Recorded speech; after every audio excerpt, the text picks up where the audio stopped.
This speaker is Neville Johnson. He passed away in September of 2019, but before he passed away, he used to walk with the Lord. Just about every single day, he would see him, and the Lord would come and sit with him and talk with him, teach him, and take him different places. The Lord would actually leave an imprint where he sat when the Lord left. That's how close their relationship was. He would see the Lord physically. He was translated all over the place. Queen Elizabeth's castle to give her a message. Um, she was wondering how he got past the guards. He went down into the pits of hell. An angel picked him up one morning when he was drinking coffee, waiting on the Lord, and took him down to the pits of hell. He went down these long corridor of stairs. Demons were in the walls and everything. They couldn't see him, but they knew they could sense something was there. So he got down to the bottom, and he was very, very afraid. The angel told him to grab a crown off of the table because they were doing inventory of different things, mantles that they had deceived men out of, great men of God out of. And they were going to store them somewhere or somehow, some way. But he grabbed the crown and he ran out of there as fast as he could. He ran up, and before he could get to the top, he was in paradise. He was in heaven standing before the Lord, and the Lord told him what that was, King Solomon's crown of wisdom. And he said that he was going to distribute that crown across the earth to different people here in the end time, the last days, because we're in the end times right now. We're in the tail end of the last days. Now, Neville Johnson teaches about the Antichrist, the New World Order, one world government, one world religion, the one world church, the false prophet, which is alive right now. He is very much alive. He's the forerunner of the Antichrist. He teaches about the World Bank, the cashless society, the mark of the beast, World War III, the tribulation, the rapture, the one world court, the two witnesses, the one world economy, and the one world military force. So subscribe to the channel. This will get you up to speed, up to date. We got about a decade left. That's my guess. And from the teachers and the prophets that I listen to, they never say how much time we have left, but you can kind of figure it out in your head because of things that are going on nowadays. The false prophet's here, and he's going to be alive while the Antichrist is in power. So. That tells you a little bit right now. He rules the Vatican. If you don't know who he is, do your research. Check out the playlist on this channel and get up to speed. You don't want to be shocked and surprised about the things that are going to be happening on this earth, because billions of people will be, but we are remnant. We are sons and daughters of God, the chosen, the elect. We don't need to be surprised. We don't need to be making decisions out of fear, as most of the world will be. We could kind of know what's going on and kind of know what's happening and what's about to happen. And we might not know exactly when it's going to happen, but we'll know it's going to happen. So when it gets here, we won't be so surprised. So remnant, sons and daughters of God, we sitting in high places right now with the Lord Jesus Christ. Our spirits are connected to His, and we're here for a short time, and we're almost through it. We are the final generation. So dig in, subscribe to the channel, check out the playlist. That's a good place to start, and listen to them all and get up to speed. And God bless you guys, and keep learning. Listen to something every single day. Get up to speed.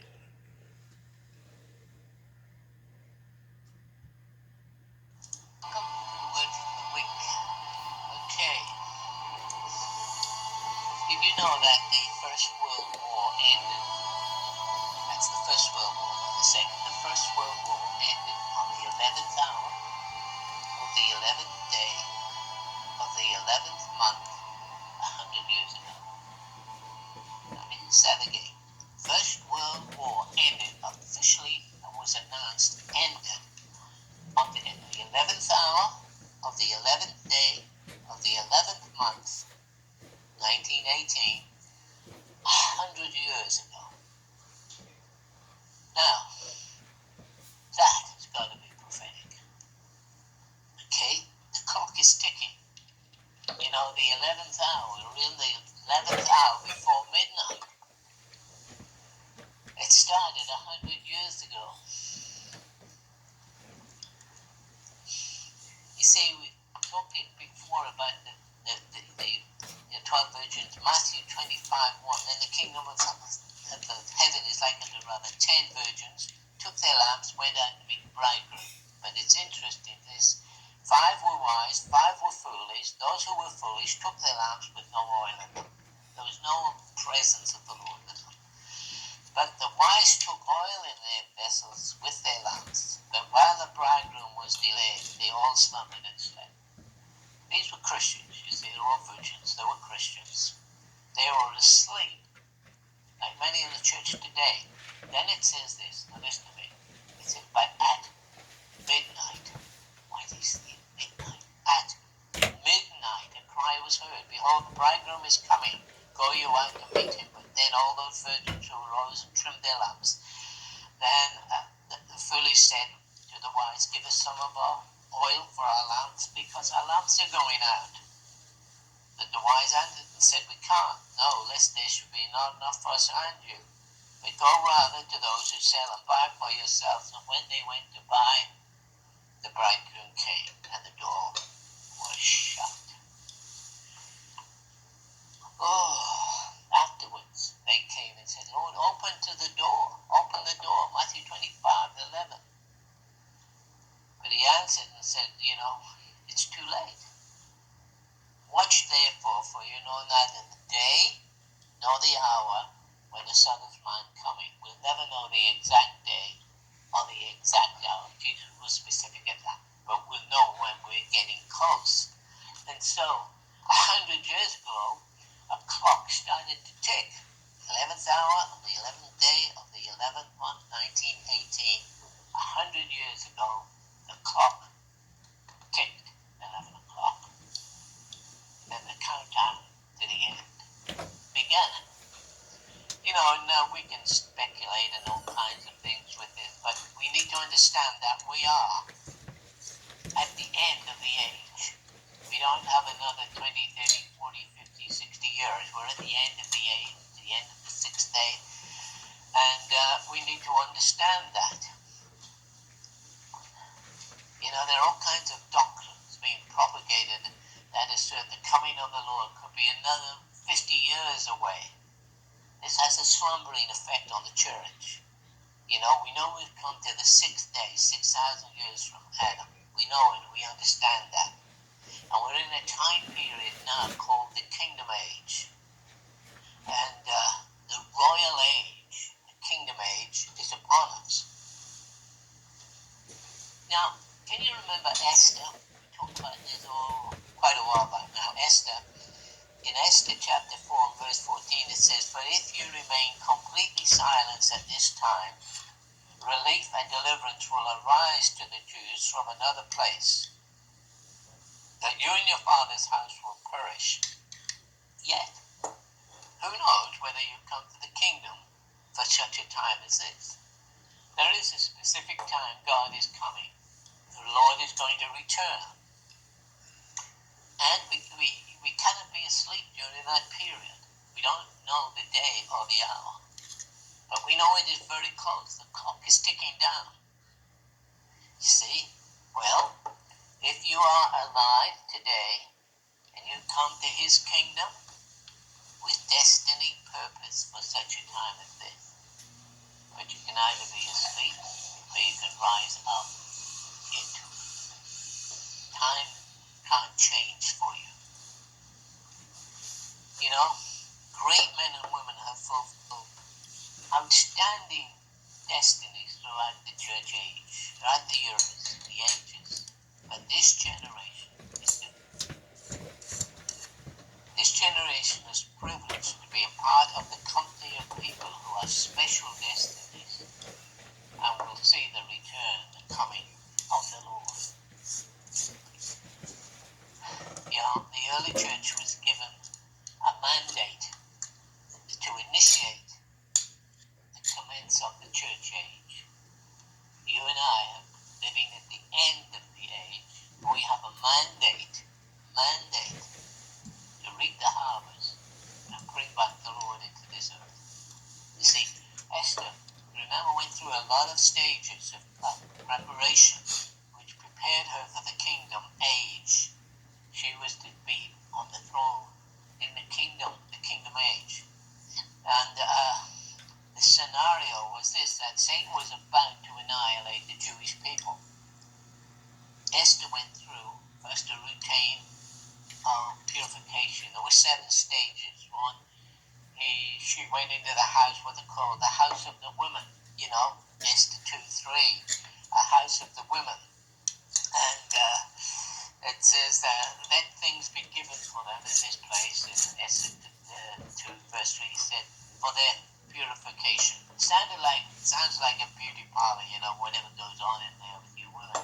They had their nails done, their toes done, their face toast, all that kind of stuff. There's the house of the women. It's the first stage. Then I took some time, and then another stage unfolded. They were taken into the king's house. Well, that was closer to the king. So it came to pass, Esther 2:8, when the king's commandment and his decree was heard, and many maidens were gathered together unto Shushan the palace to the customary of Haggai, that Esther was brought into the king's house to the custody of the keeper of the women.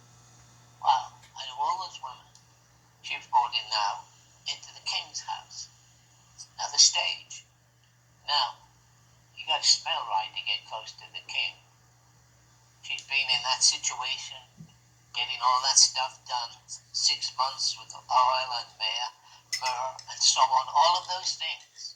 The Song of Solomon chapter 4 tells us exactly myrrh is the 6th fruit of the Spirit. Galatians 5:22, but the goodness of the Spirit, but the fruit of the Spirit is love, joy, long-suffering, gentleness, goodness. 6th fruit, myrrh, goodness. And that it's from a Greek word which means the quality of the person who is ruled by love. She was soaked in myrrh for 6 months, the goodness of God. That's what she smelled like. That gave her access to another realm. Now she was ready. The king's royal house, the 3rd stage, the holiest of all. And, myrrh is also a bitter spice. It speaks of the kind of love that is obedience unto death. She had to smell right, but this was a process. And the reason for this was this, that she would be in a place, in a position of influence with the king to save many people alive. That's your calling in these last days. I don't care who you are, in one way or another. That's your calling. An absolute surrender to the will of God, no matter what the cost, was the bottom line. In Esther chapter 4 verse 11, it says, all the king's servants and the people of the king's provinces to know whatsoever, whether a man or woman shall come unto the king into the inner court, who is not called. There is one law on this, that they will be put to death. Wow. Except such to whom the king shall hold out his golden scepter, that she may live. He may live, that person may live. That I have not been called, Esther said. How can I go in? So she said this, okay. This is a life or death issue. Esther 4:16, she said, go and gather together all the Jews that are present in Shushan, and fast for me, and neither eat and drink for 3 days and 3 nights. I also and my maidens will fast likewise, and so will I go unto the king, which is not according to this law. Oops. And she said, if I perish, well, I perish. That's the level of commitment that we have to have today. If we reach this point, we're qualified to go to that final level.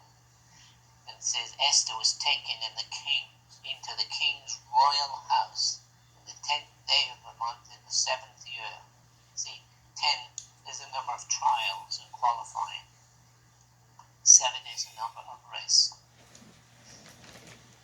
He was taken into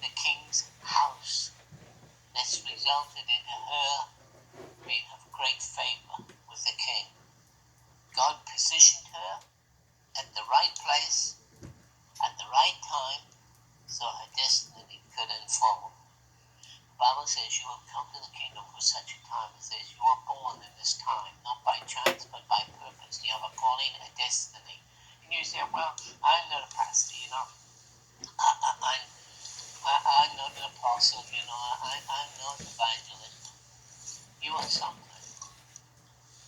You know, you're called to save much people alive. And so you need to understand this. There's a huge amount of people going to be swept into the kingdom of God. Do you think the local pastor can handle the training and helping these people? No, you're going to have to do it. You'll be overwhelmed with new converts. He said to Esther, if you hold your peace at this time, then enlargement and deliverance shall rise among the Jews from another quarter, because I'm going to save them. But you have the opportunity, and who knows whether you come to the kingdom for such a time as this. The placement of Esther was crucial. Right place at the right time. You're in the right age, the end of the age, the right age to fulfill your destiny. You have been placed there by God. And then the king said to Esther something which was amazing. You remember this is the king of that whole region, a huge area. Esther 5:3. Then the king said to her, what wilt thou, Queen Esther, and what is your request? It shall be given to you up to half of the kingdom. Wow. That's a picture of the purpose and the magnitude of God's grace and favor to this generation. He said to Esther, whatever you ask, I'll do it. I'll give you up to half of the kingdom. Believe me, that king had never said that to anyone before. The story of Joseph validates this. You know, it says in Genesis 37:3, now Israel loved Joseph more than all his children because he was a son of his old age. Okay. And so he made him a coat of many colors. He was the son of his old age. We are sons and daughters at the end of this age, the old age. We are there, just like Joseph was there. He was the son of his old age. We're at the end of the age. 7 good years followed by 7 bad. Joseph was placed in destiny, the right place at the right time. Now, Genesis 45 and verse 5, he said, now therefore, don't be grieved, nor angry with yourselves, that you sold me here, that God did send me before you to preserve life. And God sent me before you to preserve a posterity in the earth and to save your lives by a great deliverance. Okay. We know Joseph went through all of the trials that he went through. Joseph was 30 years of age when he stood before Pharaoh. 30 speaks of sonship. Pharaoh gave him a new name, which was Zaphnath-Paneah. I delight to be called Zaphnath-Paneah. Literally means savior of the age in the Syrian and the Egyptian language. So you've come to the kingdom for such a time as this. You were chosen to leave heaven and come here for such as this time. Don't underestimate the privilege of being alive as Christians in the earth in this time. You know, there was a great famine in the land in Egypt, caused a financial crisis. And financial crisis is coming. Genesis 47:15, and when the money failed in the land of Egypt and in the land of Canaan, all of the Egyptians came to Joseph and said, give us bread, for why should we die in your presence? For the money has failed. We're here to give the bread of life to all those around you. Genesis 47:16, and Joseph said, you give us your cattle and we'll give you money for your cattle so you can buy bread. And Joseph gave their cattle, and Joseph bought all the land of Egypt for Pharaoh. For the Egyptians sold every man his field because of the famine prevailed, so the land became Pharaoh the king's. Economic collapse is coming, and it's going to be the greatest we've ever seen in the history of the earth. Great economic collapse is coming.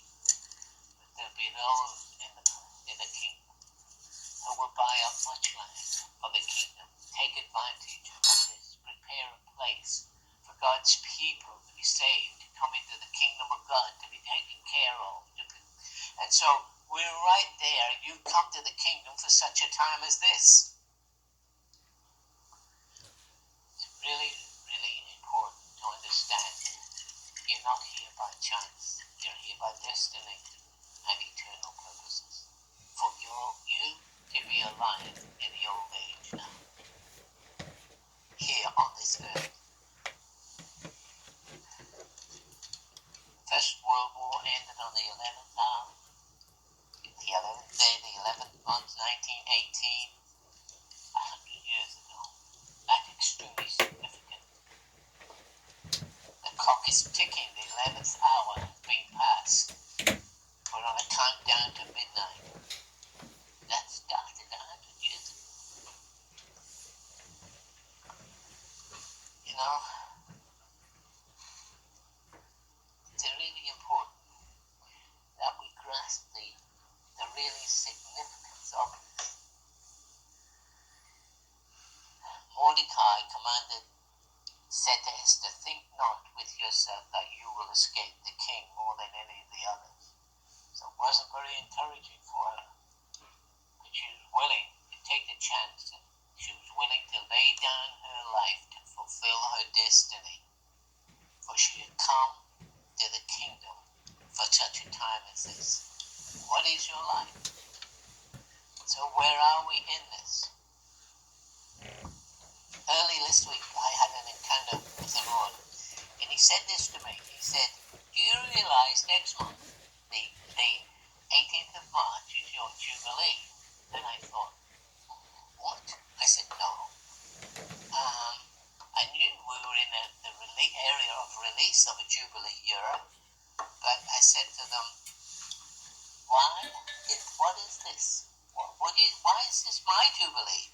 And the Lord looked at me and said, next month, March 18th, your birthday, you and your wife entered the ministry, and this is your 50th year in the ministry. I thought, hang on a minute, it took me a while to go back, calculated, and of course, the Lord was right. We left as missionaries to go to an island called New Caledonia, 2 kids in 1969. And that's the time we entered the ministry. So I thought, then the Lord looked at me. He said, tell my people, a countdown has started. The clock is ticking. You have only a few years left. And tell them they're alive and have come to the kingdom for such a time as this.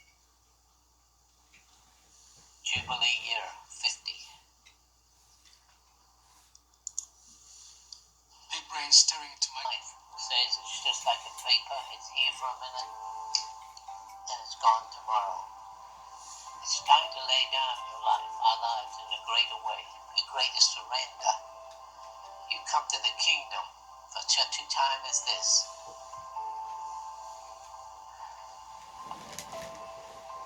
We have to consecrate, dedicate ourselves at a new level in order. She said, well, I'll do this. I'm going to go into the king. And even if he hasn't called for me, I'm going in. This is urgent. And if I die, I die. That's the intention. We have to first die to ourselves, die to our life, what we want. And surrender to the perfect will of God. And then we'll see God's purposes for your life begin to emerge while this clock is ticking down to the end of the age. God bless you.